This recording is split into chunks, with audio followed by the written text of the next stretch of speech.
اگر انسان ایسے شخص کو جو اس کا نام خور ہے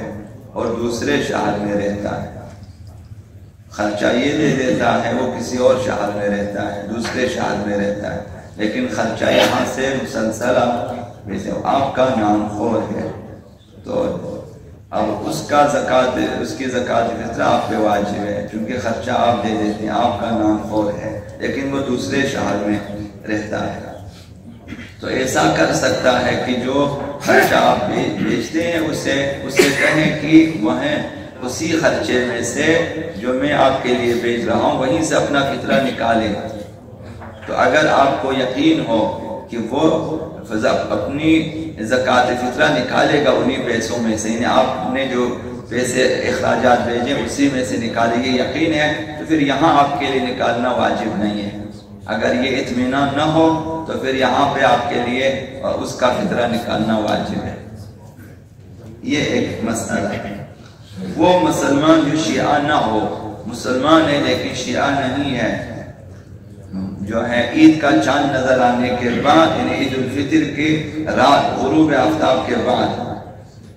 چاند نظر آنے کے بعد شیعہ ہو جائے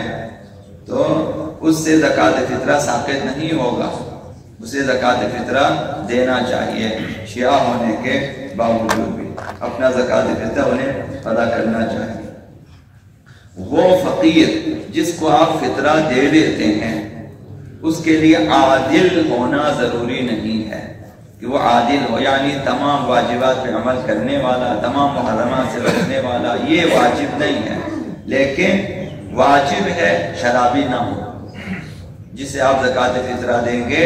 واجب ہے کہ وہ شرابی نہ ہو اور بے نمازی نہ ہو، نماز چھوڑنے والا نہ ہو، نماز نہیں پڑھتا، لاپرواہی کرتا ہے، اور آشکارا گناہ کرنے والا نہ ہو، کلم کلا گناہ کرتا ہے لاپرواہی کے ساتھ، ایسا نہ ہو، شرابی نہ ہو، بے نمازی نہ ہو، کلم کلا گناہ کرنے والا نہ ہو، اور آپ کا پیسہ جو ہے یا جو ہے گناہوں پہ خرچنے والا نہ ہو، ایسے فقیر کو آپ دے سکتے ہیں۔ اگر آپ نے دیکھا کہ کوئی ایسا فقیر ہے، نادار ہے، لیکن اعلان گناہ کرتا ہے، کلم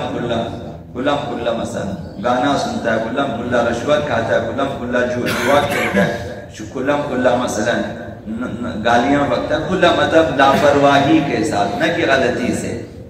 لاپرواہ ہے، وہ گناہوں کی پرواہ نہیں کرتا، وہ متجاہر بفسق ہے، اسے آپ زکوٰۃ نہیں دے سکتے، اسے نہیں دینا چاہیے۔ اسی طرح وہ نماز نہیں پڑھتا، نہیں دینا چاہیے،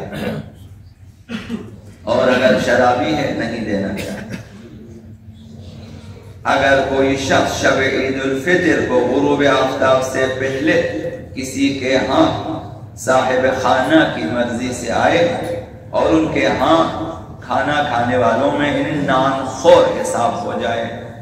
نان خور حساب ہونا چاہیے، تو ایک مدت تک وہیں رہنا چاہتا ہے، وہ مثلا غروب آفتاب سے پہلے رات کو وہیں ٹھہرنا چاہتا ہے، وہ آیا ہے ٹھہرنے کے لیے، وہیں رکنے کے لیے آیا ہوا ہے، اور جو ہے صاحب خانہ اس کے لیے ضروری آسائش بھی فراہم کرتے، کھانا تیار کیا ہے، اس کے لیے کمرہ تیار کیا ہے، بیٹھک تیار کیا ہے، مثلا اسے پتا ہے کہ یہاں پہ رہے گا، حتی اقل رات یہیں پہ گزارنے اس نے، یہ اس کا نام خور حساب ہوتا ہے۔ تو لہٰذا جو ہے اس میزبان پر اس کا فطرہ واجب ہے، اگرچہ مہمان کچھ کھائے یا نہ کھائے،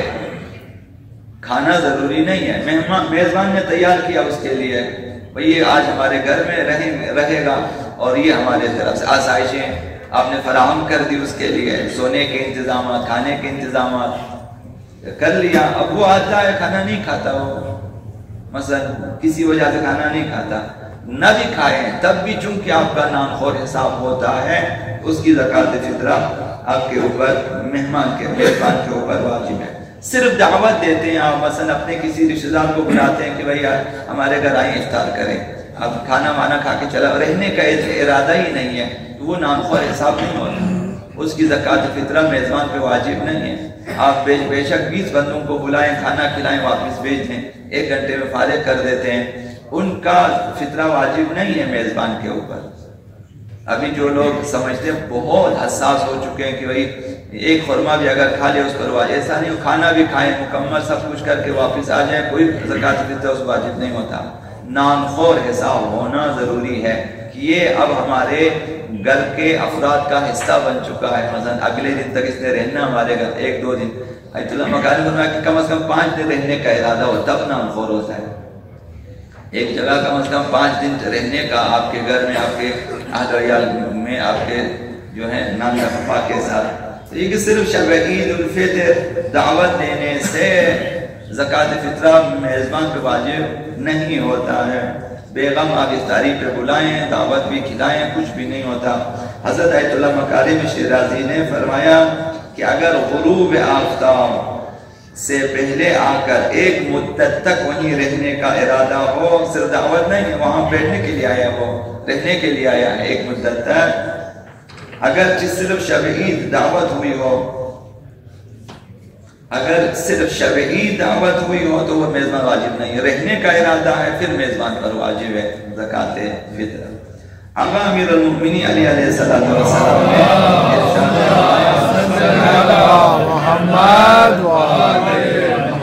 زکوٰۃ البدن الجہاد والصیام، جسم کی زکوٰۃ یہ ہے کہ انسان جہاد کرے، تلاش کرے، کوشش کرے اور روزہ رکھے۔ روزہ رکھنا خود زکوٰۃ بدنی ہے، جسم کی ایک زکوٰۃ ہے جو آپ ادا کریں، اور جسم کے لیے مفید بھی ہے۔ بہت سارے افراد کو آپ نے دیکھا کہ رمضان مبارک میں ان کی بیماری ختم ہو جاتی ہے، وہ ٹھیک ہو جاتے ہیں، شوگر کی تکلیف بھی کم ہو جاتی ہے، بلڈ پریشر کی کمزوری بھی اس کی بیماری بھی ختم ہو جاتی ہے۔ یہ روزے کا فائدہ ہے، بدن کی زکوٰۃ ادا ہو جاتی ہے، بیماریاں بھی کم ہو جاتی ہے۔ سومو تصومو، پیغمبر علیہ السلام نے فرمایا روزہ رکھتے جاؤ، صحت مند ہوتے جاؤ، روزوں میں صحت بھی ہے انشاءاللہ۔ تو یہ بدن کی زکوٰۃ ہے۔ زکوٰۃ الیسار بر الجیران، مال و ثروت اگر ہے تو پھر اس کی زکوٰۃ یہ ہے کہ ہمسایوں سے نیکی کرے، وصلۃ الارحام، اور صلہ رحمی کرے، خونی رشتوں سے جو ہے اچھے تعلقات رکھیں، اپنی ثروت کے ذریعہ ان کی مشکلات کو حل کریں، کم و بیش انہیں دعوت دے دیں، گھر بلائیں اور ان کے لیے خرچیں، ان کے لیے لباس، ان کے لیے کھانا پینا وغیرہ اخراجات کریں۔ یہ مال کی مستحب زکوٰۃ میں سے ہے۔ وزکوٰۃ الصحۃ السعی فی طاعت اللہ، اگر تندرست ہے، تندرستی کی زکوٰۃ یہ ہے کہ اللہ کی فرمان برداری میں کوشش کریں۔ اگر آپ صحت مند ہیں، بیمار ہونے کے بعد انسان حسرت کرتا ہے کہ جب میں تندرست تھا میں بہت کچھ کر سکتا تھا، نہ کیا، پھر حسرت رہتی ہے۔ مرنے کے بعد حسرت اور بڑھ جاتی ہے۔ اور جوانی کے حدود میں جوانوں کو حسرت کا پسند پتہ ہی نہیں ہے کہ حسرت کسے کہتے ہیں۔ جب عمر آ جاتی ہے تب پتہ چلتا ہے کہ حسرت کیا ہوتی ہے۔ جوانوں کو پتہ ہے کہ حسرت کیا ہے، بس ہمارے پاس حسرت ہی نہیں، کوئی حسرت نہیں ہوتی ہے۔ جب موقع ہاتھ سے چلا جاتا ہے تب، تو لہذا جب تک صحت ہے کوشش کریں اطاعت خداوند متعال میں، تمام اطاعات انجام دیں، کوئی اطاعت رہ نہ جائے آپ سے، حتیٰ کوشش کریں عمر بھر میں کم از کم ایک مرتبہ آپ کے یاد میں تمام مستحبات پہ ایک دفعہ عمل کیا، تمام نمازیں ایک دفعہ میں نے پڑھ لیا ہے، مثلا مستحب نمازیں کیا تھا، سب پہ عمل کیا ہوگا، حتی اقل ایک مرتبہ، یعنی کوئی اطاعت آپ سے چھوٹ نہ جائے، کوشش کریں۔ یہ صحت اور تندرستی کی زکوٰۃ ہے۔ وزکوٰۃ الشجاعۃ الجہاد فی سبیل، اگر شجاعت مندی ہے تو پھر راہ خدا میں کوشش کریں، اللہ کی راہ میں کام کرنے کی کوشش کریں، رضاکارانہ خداوند متعال کے لیے، دین خدا کے لیے، قرآن کے لیے، تعلیم قرآن کے لیے، احکام کے لیے، علیہ السلام کے لیے، ظہور کے لیے کام کریں۔ یہ جو ہے یہ شجاعت ہے۔ اگر شجاعت ہے تو آئیں راہ خدا میں جہاد کریں۔